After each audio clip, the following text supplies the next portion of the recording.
Om Jnanatirmirandhasya Jnananjana Shalakaya Chakshurunmilitam Yena Tasmai Shri Gurave Namaha. This place is known as Jata Tirtham, or in Tamil, Jata Tirtham. It's in the booklet that I have, which describes the principal sites of Rameshwaram. It's stated that this is called Jata Tirtham. It's written with a D because in Tamil it's all the ta, da, and da, they're all mixed into one, is it? All 8 of these sounds. No. Tha and da. Tha, da, one. Tha, da, one. Mm-hmm. So, they say that this is, in Sanskritam would be jatam, which means the matted hair, just like this Sadhu Maharaj has got long jata. I think this is maybe 30 years more. 50 years jatam. 30 years jatam. So Ramchandra Bhagavan, when he went to the forest for the Vanavas, so like the rishis in the forest, he made his hair into jata. You have to put there's some sap comes from a tree, and you put that and it becomes like that. Otherwise it'll just fall off and it won't mat. It won't become like this. So he did that, and when he came back from Lanka, he washed his jata in this water at this place. Now that's what's written in that book there, which they have some Puranic reference. But our sadhus here have said that it's named after Jatayu, because you can't tell which. Jatayu is it's a different ta. Jatayu and Jata. It's a different ta, but you can't tell in Tamil. So it's named, according to them, it's named after Jatayu. It could also be Jada, which means dullness or ignorance. If you try to trace it back from Tamil to Sanskrit, it could be like that. But actually that's the reason I wanted to come here. There are so many tirthas. How many? 108 tirthas in Rameshwaram? Yeah, 56 of which 56 are extant. But not many people come here. Only once every 12 years there's a big mela. Otherwise, apart from the occasional sadhu, so even the temple was built here 2 years ago. I would have thought they would build a Ram temple, but it's Ganesh and Shiva temple. But there's no sign of any pujari inside. Comes and does the puja and goes away. And crows are here. In Kali Yuga there are more crows, less peacocks. So it's not many people come here. In that book, it said that you get by bathing here you get benefits of going to heaven. That's all of these places, or most of them give a similar benefit. But specifically the reason I wanted to come, it said that by bathing here one is freed of ignorance, and one gains spiritual realization, which they called in that book Advaita. That our understanding of spiritual realization is Advaita. Alright, Advaita. I am one with Krishna. I'm not part of this material world. I am one with him in the sense that I am of the same spiritual nature. But of course, full realization is Jiva Swarupoi Krishna Nityadas, the eternal identity of the Jiva is to be the eternal servant of Krishna. So I thought it was good to come and bathe here. Now, you may say, well, in Vraja Mandala there are so many kunds where you get more than realization, you get prem by bathing in them. That's true, but the basis, the foundation of prem must be freedom from material desires or disturbed mind and fixed understanding of spiritual knowledge. That's the general procedure the conditioned soul goes to on the path of prema. That he should become free from disturbances of the mind and should have proper understanding of spiritual knowledge. So you may say, well, all that comes from chanting Hare Krishna. That's true. Actually, in one sense, there's no need to do anything else. But we do other things also. We also worship the deity. We also take only Krishna Prasadam. There are so many other things we follow.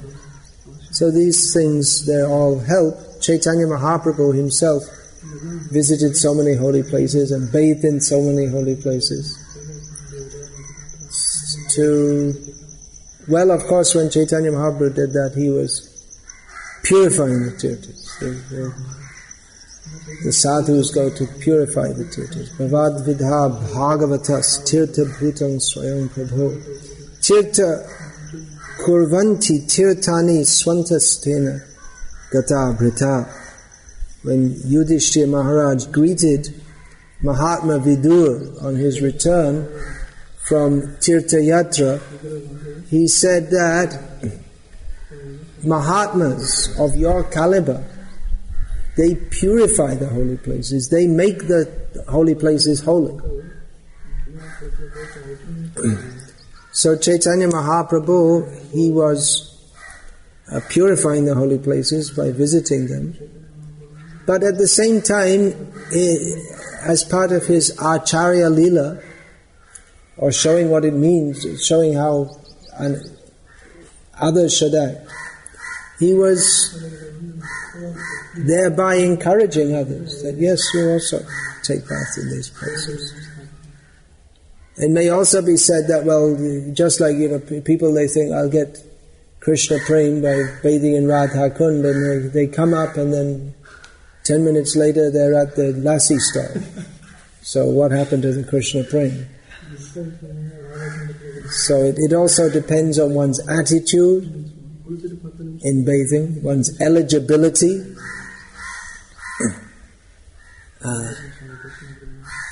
and one's seriousness. And it may take time also. Gangara parasha haile paschate pavam, Narottam Das Thakur says, that by the touch of Ganga, and gradually purification takes place. One has to bathe regularly, but darshane pavitra karo eito margun. If one can have the darshan of a sadhu, pure Vaishnava, then immediately can become purified. Of course, again, one's attitude, eligibility, all these factors are there. It's many people see the pure devotee, but they don't get any perceived immediate benefit. So all these factors are there. So nevertheless, this is following in the footsteps of Chaitanya Mahaprabhu, and it was out of Bhakti for Lord Ram and praying for their blessings. We may bathe here, that we may be freed from the dullness and madness of the mind, of the conditioned mind, and gain spiritual realization.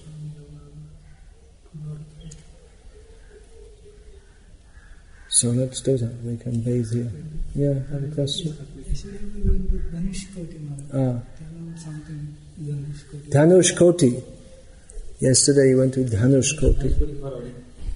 Yeah. You didn't know about it, but you went there. That's what most people do. They just go and they don't know. Then you don't get that much benefit if you don't know.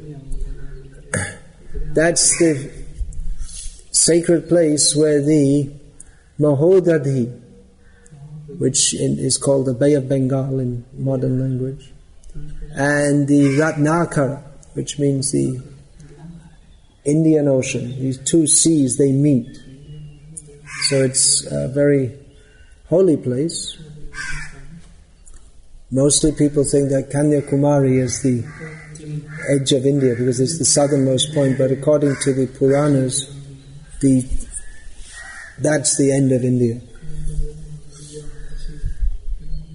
The Ram Setu, the bridge built under the direction of Lord Ram for going to Lanka, was from there, but that was broken by the bow of Lord Ram after the fight at the request of Vibhishana. So Dhanur means bow, and the name comes from that. And with the edge of his bow, he broke that bridge. So it's considered a very holy place. Of course, any place touched by Lord Ram is very holy. It's considered a great place for performing karma kandya activities, shrad, giving cows in charity to brahmanas and so on. Chaitanya Mahaprabhu also visited there and took bath. So for us it's Gora Mara Jai Shabasthane Karalo Brahmana Ronge She Shabasthana Herebo Ami Pranay Bhakata Shonge. That we like to visit all the places visited by Chaitanya Mahaprabhu. We like to visit those places in the association of loving devotees. So he also bathed there. It's the end of the world. You like to put your hand on your mouse. How are you going to get spiritual realization? You have to keep your hand, and you should wash your hand. Then you're going to put on your beads. Is it? You're going to open Bhagavad Gita with your contaminated hand. Then it becomes an offense. I'll probably go on saying this throughout my life. Because people, they don't learn basic things. That's why the mother is the first guru. The mother is supposed to teach all these things. But the mothers are too busy these days working in the office and putting on lipstick and all this kind of thing. They don't have time to. They don't care to teach their children anything except how to become a Rakshasa. All right, let's go and bathe in the